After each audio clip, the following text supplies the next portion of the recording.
தூத்துக்குடியில் நடைபெற்ற திமுக கூட்டத்தில் பேசிய அமைச்சர் கீதா ஜீவன், பெண்களுக்கு பாதுகாப்பான மாநிலம் தமிழ்நாடு என்பதை ஆளுநர் ஏற்றுக்கொண்டுள்ளதாக கூறினார். அதே கூட்டத்தில் பேசிய அமைப்பு செயலாளர் RS பாரதி, நாம் தமிழர் கட்சியை திமுகவோடு சீப ஆதித்தனார் இணைத்த பிறகு அந்த கட்சிக்கு தாம் தான் வாரிசு என சீமான் பேசுகிறார் என்றார். பெண்களுக்கு பாதுகாப்பான ஒரு இடமாக தமிழ்நாடு தான் திகழ்கிறது என்பதை அவர் தன்னுடைய செயல் மூலம் செய்து காண்பிச்சிருக்கிறார்.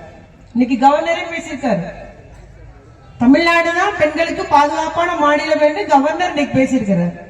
ஆகவே உண்மையை ஒப்புக்கொண்டுள்ளார் என்று நினைக்க வேண்டும். அந்த அளவுக்கு பெண்களுக்கு பாதுகாப்பான மாநிலமாக ஒன்றிய அரசுடைய புள்ளியியல் விவரமே சொல்லுது. பாதுகாப்பான மாநிலம் தமிழகம், பாதுகாப்பான நகரங்கள் சென்னை, அதற்கு அடுத்தபடியாக கோவை, அதற்கு அடுத்தபடியாக திருச்சி.